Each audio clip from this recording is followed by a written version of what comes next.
శ్రీగురుభ్యో నమ. శ్రీ మహాగణాధిపతి నమ. శ్రీ మహాసరస్వత్యై నమ. హరి ఓం. శ్రీమాత్రే నమ. సర్వవిఘ్నహరం దేవం సర్వవిఘ్నవివర్జితం సర్వసిద్ధిప్రదాతారం వందేహం గణనాయకం. మహాగణాధిపతయే నమ. శ్రీ దుర్గా గణపతయే నమ. అందరికీ కూడా వినాయక చవితి శుభాకాంక్షలు తెలియజేస్తూ, అందరికీ సందేహాలు అనేకం ఉంటాయి ప్రతి పండగకి కూడా. ఏమిటంటే ప్రతి పండగకి కూడా మనకు తిథి అనేది ప్రాముఖ్యంగా చూసుకుంటాం. తిథి అనేటప్పటికీ చవితి తిథి, వినాయక చవితి తిథి ఎప్పటి వరకు ఉన్నది, మనం ఎప్పుడు పూజ చేసుకోవాలనే విషయానికి వస్తే కనుక, వినాయకుడి యొక్క వినాయక చవితి సెప్టెంబర్ 7వ తారీఖున మనకు వినాయక చవితి. ఈ 7వ తారీఖు చవితి ప్రొద్దున 1 గంట వరకు ఉంది, మధ్యాహ్నం. కాబట్టి వినాయక చవితి యొక్క పూజా కార్యక్రమాలన్నీ కూడా 7వ తారీఖే ప్రారంభం చేసుకోవాలి. మరి వినాయక చవితి 7వ తారీఖు మరి ఎన్ని గంటలకు ఏంటి అనే దానికి వచ్చినట్లయితే, ఆ రోజు శనివారం ఉంటుంది. మనకు ప్రధానంగా ఆ రోజు శనివారం కావటం వల్ల సూర్యోదయానికి గురుహోర అనేది ఒకటి చూసుకుంటారు. అంటే చాలామందికి తెలియదు ఆ విషయం. ప్రధానంగా మనకు ఏ వారం మొదలు పెడితే ఆ వారం ఆ వారాధిపతితో మొదలవుతుంది ఆ రోజంతా కూడా. అలా శనివారం కావటం వల్ల శని యొక్క హోరతో మొదలవుతుంది, తదుపరి గురుహోర వస్తుంది. ఇక్కడ దుర్ముహూర్తం అనేది కూడా మనకు పొద్దున్నే ఉంటుంది. శనివారం రోజు దుర్ముహూర్తం కూడా అది అయిందో లేదో వెంటనే రాహుకాలం అనేది కూడా ఏర్పడుతుంది. దుర్ముహూర్తమైన వెంటనే 1 గంటన్నర గ్యాప్ ఉంటుంది, తర్వాత మనకు రాహుకాలం కూడా వస్తుంటుంది. సుమారు పొద్దున్నే 7:30 తర్వాత కానీ, మళ్ళీ తర్వాత అంటే 10:30 తర్వాత కానీ మనకు వినాయక చవితి ఉత్సవం చేసుకోవచ్చు. అయితే ఇక్కడ రాహుకాలంలో పాటించచ్చా పాటించకూడదా అనే దానికి వస్తే, తెలుగు వాళ్ళైనటువంటి ఉభయ రాష్ట్రాలు, ఆంధ్రప్రదేశ్ కానీ ఇప్పుడున్న తెలంగాణ ప్రాంతంలో ఉన్న వారికి ఈ రాహుకాలం అనేది వర్తించదు అనేది గమనించాలి. ఎందుకంటే మనకు వర్జం చూసుకోమన్నారు కాబట్టి రాహుకాలంతో ఎటువంటి సంబంధం లేదు. కాబట్టి శుభ్రంగా 7:30 తర్వాత ఎప్పుడైనా కూడా మీరు వినాయక చవితి చేసుకోవచ్చు. ఉదయం పూట 7:30 తర్వాత నుంచి ఎప్పుడైనా కూడా వినాయక చవితి చేసుకోవచ్చు. తిథి మధ్యాహ్నం వరకే ఉంది అండి, తర్వాత చేసుకోవచ్చా చేసుకోకూడదా అనే దానికి వస్తే, తిథి సూర్యోదయానికి చవితి ప్రారంభమై అప్పటికే ఉంది కాబట్టి ఇంకా ఆ రోజు వినాయక చవితి అనేది ప్రధానంగా తీసుకోవాలి. వినాయక చవితి మనం పూర్తిగా ఆ రోజంతా కూడా చేసుకోవచ్చు. సాయంత్రం వేళ మండపాల్లో పెట్టేటువంటి వారు చూసుకున్నట్టయితే, ఆ రోజు శనివారం కావటం వల్ల రాత్రి 7:30 తర్వాత చాలా మనం వినాయకుడి యొక్క విగ్రహాలు కూడా ఏర్పాటు చేసుకొని పూజాధికారులు ప్రారంభం చేసుకోవచ్చు. ఇది వినాయక చవితి యొక్క పూజాధికము, ఆ రోజు చేసుకోవాల్సిన నియమం. మళ్ళీ మనము వినాయకుడికి ప్రతి ఒక్కరికి సందేహం ఉంటుంది, ఏ రోజుల్లో వినాయకుడిని జరపాలి అంటే, మనం వినాయక సాగర్ కావచ్చు, లేదా ఇంటిలో ఉన్నటువంటి కొలంలో వినాయక నిమజ్జన ఎప్పుడు చేసుకోవాలి అనే దానికి వస్తే, ఈ వినాయక నిమజ్జన అనేటువంటిది మనకు 17వ తారీఖు ప్రధానంగా మహాగణపతులన్నీ వినాయక నిమజ్జన, అనంత చతుర్దశి అంటారు అదే రోజున. ఆ రోజు వినాయక చవితి ఉంటుంది. కాబట్టి ఈ 17వ తారీఖు అన్ని వినాయకుడి మండపాల్లో నుంచి వినాయక నిమజ్జన జరుగుతుంది. ఇది కాకుండా మళ్ళీ మనకు కొన్ని చిన్న విగ్రహాలు కూడా ఒక బేసీ సంఖ్యల్లో తీస్తూ ఉంటారు. ఆ యొక్క తిథులు కానీ కొంతమంది ఏంటంటే తేదీలు చూసుకుంటారు, బేసీ పెట్టిన దాని నుంచి బేసీ లెక్క రోజులు తీసుకొని. అయితే అలా లెక్క రోజులకు వచ్చినట్లయితే మనకు 9వ తారీఖు కానీ, అట్లానే మళ్ళీ మనకు 13వ తారీఖు కానీ, మళ్ళీ 15వ తారీఖు కానీ, ఇక మళ్ళీ 17. ఇవి చాలా శ్రేష్టమైనటువంటి విసర్జనకి ఉపయుక్తమైనటువంటి నిమజ్జన తేదీలు. ఈ యొక్క తేదీల్లో నిమజ్జన చేయటం అనేది చాలా మంచిది. మిగతా రోజులు ఎలా ఉన్నా కానీ ఈ తేదీలో నిమజ్జన చేయటం అనేది మంచిది. మళ్ళీ మనకు అందరికీ సందేహాలు ప్రతి విషయానికి ఉంటూ ఉంటాయి. దానిలో ముఖ్యంగా ఎటువంటి విగ్రహాన్ని మనం స్థాపన చేసుకోవాలి అన్నదానికి వస్తే, పృథ్వీ తత్వంగా మనకు ఉపనిషత్తు చెబుతుంది. గణపతి ఉపనిషత్తు ఏం చెబుతుందంటే, ప్రకృతి స్వరూపంగా ఉంటాడు వినాయకుడు, సృష్టి మొదలు కూడా ఆయనే అని చెప్పి అంటున్నది. కాబట్టి సృష్టిలో ఏది మొదలు? కొండలు, గుట్టలు, ఇవన్నీ కూడా చెట్లు, ఇవే ఉన్నాయి. అంతేగాని ఆకారం అనేటువంటిది ఏదీ లేదు అక్కడ.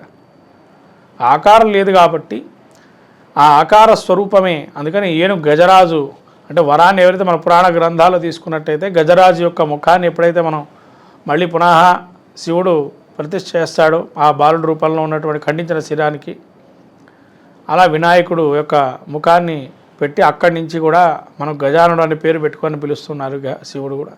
ఆ విధంగా వినాయకుడు ఏ ప్రతిమలో పూజ చేయాలంటే పృథ్వీతత్వంగా పూజ చేయమన్నారు. పృథ్వీతత్వం ఎందుకనంటే ఏనుగు ఒక్క కాలును చూస్తుంటారు అందరూ కూడా, ఏనుగు కాలుని. కొంతమంది మీకు ఇక్కడ ఒక శకునం చెప్పాల్సి వస్తుంది. ఎందుకంటే కొందరి కాళ్ళు పూర్తిగా భూమిని ఆనిచ్చి ఉంటారు. గమనించండి, కొందరి కాళ్ళు పూర్తిగా భూమిని ఆనిచ్చి ఉంటాయి.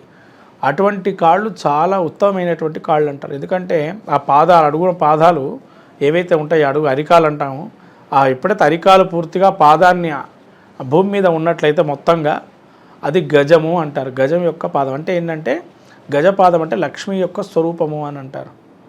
అందుకని ఆ పృథ్వీతత్వం అనేటువంటిది అక్కడి నుంచి వచ్చింది. రెండవది ముఖ్యంగా మనకు వినాయకుడికి అర్చనలో చాలా ఇష్టమైంది ఏంటంటే దూర్వం, అంటే ఏంటంటే గరిక చాలా ఇష్టమైంది. ఈ ఎందుకు ఇష్టమైనటువంటిదంటే ఒక రోజున దీనికి కూడా ఒక కథ ఉంది, మనం ఒక వీడియోలో చెప్పుకుందాం ఈ కథ గురించి. తర్వాత వినాయకుడి ప్రతిమలకు వస్తే పృథ్వీతత్వం కాబట్టి మట్టివి పెట్టుకోవడం మంచిది. ఇంట్లో అయినా మట్టివి, దానికి అనేక రంగులు ఈ మధ్యకాలంలో చూసుంటారు మీరు, వాటర్ కలర్స్ వేయటము, లేదైనా ఈకో ఫ్రెండ్లీ వినాయకులని, ఈకో ఫ్రెండ్లీ వినాయకులని తయారు చేసి పంపిణీ చేయటం వినాయక విగ్రహాలని. ఈ మధ్యకాలంలో ఇంకా ఏం చేస్తున్నారంటే విగ్రహాలకు వాటర్ కలర్స్ చేసి ఈ మధ్య ఈ స్టిచ్చింగ్ ఏవైతే ఉన్నాయో, బ్లౌజ్ పీసింగ్ స్టిచ్చింగ్కి సంబంధించినటువంటి ఆ రాళ్ళు అమర్చటము, రంగురాళ్ళు అమర్చటము, వస్త్రాలు దానికి ఏదో వస్త్రాలు కట్టడం వినాయకుడి విగ్రహాలకి, అలా రకరకాలైనటువంటి మట్టి విగ్రహాలు కూడా అలంకరణ చేస్తున్నారు. ఇవి కాకుండా ప్లాస్టర్ ఆఫ్ ప్యారిస్తో చేసే విగ్రహాలు ఉంటాయి. ఇక్కడ గమనించవలసిన విషయం ఏంటంటే విగ్రహాలు పెట్టుకునేటువంటి ఎవరైతే పెద్ద పెద్ద భారీ విగ్రహాలు పెట్టుకునేటువంటి వారు ముఖ్యంగా ఒక చిన్న వినాయకుడు తీసుకోవటం చాలా ఉత్తమమైనది. ఎందుకంటే ఈ వినాయకుడి యొక్క శిరము కానీ వినాయకుడి యొక్క చేతులు కానీ వాళ్ళు తయారు చేసేటప్పుడు దేనికి దానికి తయారు చేస్తారు. అది అసలు పద్ధతి విధానం అయితే కాదు.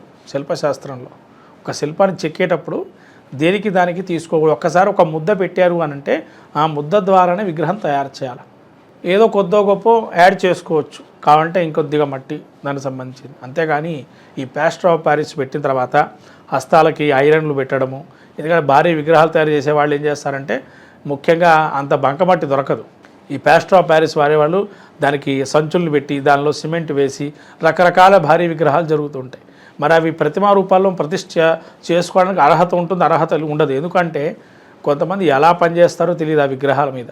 మరి ఆ శౌచాలు అనేవి ఉంటాయి.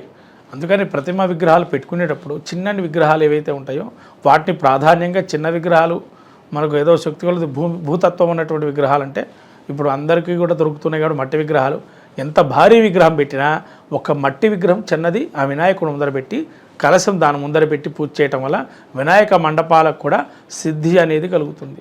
ఎందుకంటే సిద్ధి బుద్ధి సమేత వరసిద్ధి వినాయకుడి వ్రతం అంటాం కాబట్టి సిద్ధి కలగాలి. ఒక వినాయకుడిని దర్శనం చేసుకుంటే కార్య సాధన లక్షణం ఉండాలి కాబట్టి సిద్ధించాలి అని అంటే ఆ కార్యం అన్నీ కూడా. అందుకని చెప్పి వినాయకుడు మట్టి విగ్రహాన్ని ఎప్పుడైతే పెట్టుకుంటారో చిన్నటి విగ్రహాన్ని కూడా గణపతి, అప్పుడు ఆ వినాయకుడు అనుగ్రహం అక్కడ భక్తులందరికీ కూడా కలుగుతుంది, వచ్చినటువంటి భక్తులకి. ఇది చాలా గమనించాల్సిన విషయం. భారీ విగ్రహాలు పెట్టుకునేటువంటి వినాయక మండపాలు ఉండేటువంటి వారు. తర్వాత ఇంట్లోకి భూతత్వంగా కొంతమంది మట్టి విగ్రహాలు తెస్తారు, కలర్ విగ్రహాలు తెస్తారు. ఇంకా అది వాళ్ళ ఇష్టం. ఎందుకంటే చిన్న విగ్రహాలు కూడా ప్లాస్టర్ ఆఫ్ ప్యారిస్ వారి విగ్రహాలు కూడా ఉంటాయి. ఇక వాళ్ళ అలంకరణతో సంబంధం ఉంటుంది. అలా తెచ్చుకొని మట్టి విగ్రహాలు పెట్టుకొని పూజ చేసే వాళ్ళు కూడా ఉన్నారు. కాబట్టి మట్టి విగ్రహం చాలా శ్రేష్టం. ఇవి కాకుండా ఇంకా కొన్ని విగ్రహాలు కూడా ఉన్నాయండి. మనకు మనకు నవధాన్యాలతో చేసేటువంటి వినాయకుడి మండపం విగ్రహం కానీ, తెల్ల జిల్లేడుతో చేసేటువంటి విగ్రహం కానీ, అట్లానే వెండి విగ్రహాలు కానీ, బంగారు విగ్రహాలు కానీ, మళ్ళీ మరకత గణపతి కానీ, పగడంలతో చేసినటువంటి వినాయకుడు కానీ, ఇవన్నీ ఒక్కొక్క దానికి ఒక మహత్యం అనేది ఉన్నదండి. పగడంతో చేసేటువంటి వినాయకుడికి రక్తపోటు కానీ ఆరోగ్యం కానీ బాగుంటుంది అని. సింధూర వర్ణంతో వినాయకుడికి ఏంటంటే, సింధూర వర్ణం అంటే మీరు ఇక్కడ అష్ట వినాయకుళ్ళు ఉంటాయి. సిద్ధి బుద్ధి బాంబేలో ఉండేటువంటి వినాయకుడు సిద్ధి వినాయకుడు అంటారు. ఆయన సింధూర వర్ణంలో ఉంటాడు. సింధూర వర్ణం ఎవరెవరికి ఇష్టమైందంటే వినాయకుడికి కూడా. కాబట్టి సింధూర విగ్రహానికి పూజ చేసినట్లయితే తొందరగా మనకి కార్యాలు నెరవేరుతాయని చెప్పి, నవధాన్యాలతో చేసేటువంటి వినాయకుడికి నవగ్రహ దోషాలు, అత్యధికమైన నవగ్రహాలు పుట్టినప్పుడు ఏమైనా మనకు గ్రహపీఠికలో ఆ గ్రహాలు చాలా ఎక్కువగా అష్టగ్రహ కూటమి, సప్తగ్రహ కూటమి, షష్టగ్రహ కూటమి, చతుగ్రహ కూటమి అనేటువంటి కూటములు వస్తుంటాయి. గ్రహాలు కూడా పుట్టినప్పుడు కానీ అటువంటి దోషాలు ఉండేటువంటి వారు ఈ యొక్క నవధాన్యాలు అనేటువంటి విగ్రహాన్ని కూడా పూజ చేసుకోవచ్చు. మరకత వినాయకుడు అంటే పచ్చ ఒక ఆకారంలో పచ్చ ఒక మనకు గ్రీన్ కలర్ దొరికే వినాయకుళ్ళు ఉంటాయి. వాటిని ఆరాధన చేయటం ఆకర్షణ శక్తి, వ్యాపారము, ధనము, రాబడి ఇవన్నీ కూడా మంచి ఫలితాలు, సత్ఫలితాలు ఇస్తాయి. దాన్నే మరకత గణపతి అంటారు. తర్వాత ఈ పగడ గణపతి, మరకత గణపతికి చాలా విదేశాల్లో కూడా చాలా పవర్ ఉందండి. ఇప్పటికీ కాదు, చాలామంది కూడా విదేశాల్లో కూడా దీన్ని వాడి ఆ యొక్క వినాయకుడి అనుగ్రహాన్ని కూడా పొంది. అందుకనే మనకు ప్రపంచ దేశాల్లో ఎక్కడెళ్ళినా వినాయకుడివి అనేకమైన దేవాలయాలు కూడా కనబడుతున్నాయి. ఒక్క మన భారతదేశంలో కాకనే ప్రతి చోట ఒక్కొక్క రూపంలో అర్చన చేస్తున్నారు వినాయకుడిని. విఘ్నాధిపత్యం అంటే ప్రపంచమంతా అధినాయకుడుగా ఉంటాడు వినాయకుడు. కాబట్టి వినాయకుడి విగ్రహాల్లో కూడా ఇప్పుడు మళ్ళీ మనము కొన్ని చూస్తున్నాం. చలనచిత్రాలు చూసి వాటి పోలిక వినాయకులు తయారు చేస్తుంటారు. ఇటువంటివి కూడా చేసే భారీ విగ్రహాలు ఎవరైతే ఉంటారో మీరు చేసుకోవడం మీ ఇష్టంగా, కానీ దానికి మనం పూజ చేయడం అనేది అంత మంచిది కాదు. కాబట్టి దానికి కింద మనం ఇంకో వినాయకుడిని పెట్టుకోవడం, మట్టి వినాయకుడిని పెట్టుకోవడం అనేది చాలా ఉత్తమమైంది. అప్పుడు ఆ ఫలితం అనేది వినాయకుడు మండపంలో పెట్టేటువంటి వారికి కానీ, దాన్ని భక్తిగా ఆరాధన చేసేవాళ్ళు కానీ, వినాయకుడు రూపాలు నిర్వికార రూపం కాబట్టి అనేక ఆకారాల్లో అనేకమైనటువంటి రూపాల్లో వినాయకుడు మనం చూస్తుంటాం. కాబట్టి అదొక రూపం అనుకొని మనం చూడవచ్చు. కానీ వినాయకుడు పూజించేప్పుడు మాత్రం వినాయకుడు రూపంలాగా ఉండేటువంటి వినాయకుడిని పెట్టుకొని పూజ చేయడం అనేది మంచిది. ఈ విధంగా వినాయకుడి యొక్క పలు రకాలైనటువంటి భక్తి ప్రపత్తులతో ఆరాధన చేస్తుంటాం. వినాయకుడు ఇష్టమైనటువంటి దూర్వయుగ్మ వ్రతం అని ఉంటుంది. దాన్ని కూడా ఆరాధన చేసి ఉత్తమ ఫలితాలు పొందండి వినాయక చవితిలో. ఎందుకంటే దూర్వయుగ్మం దొరకడం కష్టం వినాయక చవితి రోజుల్లో. కానీ దాంతో ప్రతిరోజు ఆరాధన చేయటం వల్ల కూడా మనకు ఉన్నటువంటి ధన సమస్యలు కూడా పోతాయి. తర్వాత మనకు ఇంకా తామర పువ్వు కానీ, తెల్ల జిల్లేడు పూలతో కానీ, ఎర్ర పూలతో కానీ అర్చన చేస్తే కూడా విశేషమైన ఫలప్రదాయంగా ఉంటుంది వినాయకుడికి. ఇటువంటి పూలతో కూడా ఆరాధన చేయొచ్చు. ఇది వినాయకుడి యొక్క స్వరూపాన్ని కూడా మనము ఆరాధన చేయించేప్పుడు స్వామి ఎక్కువగా ఆనందపడేది ఎప్పుడు అంటే గుంజిళ్ళు తీసేటప్పుడు. కాబట్టి ఎవరైనా మర్చిపోకుండా ప్రతిరోజు స్వామి ముందర గుంజిళ్ళు తీసి ఖచ్చితంగా పూజ అనంతరం ఒక 11 గుంజిళ్ళు కానీ, కనీసం మీరు ఉద్యోగాలకు వెళ్ళేవాళ్ళైనా కానీ ఓ 2 గుంజీల నుంచి 5 గుంజీలు అని తీయాలి. స్వామి ఆనందపడతాడు ఆ టైంలో. కాబట్టి ఇవన్నీ కూడా పాటిస్తే వినాయకుడు అనుగ్రహాన్ని కలిగి సిద్ధిబుద్ధి సమేతంగా ఆ వినాయకుడు అనుగ్రహం అందరికీ కలగాలని కోరుతూ సెలవు. శ్రీమాత్రే నమః.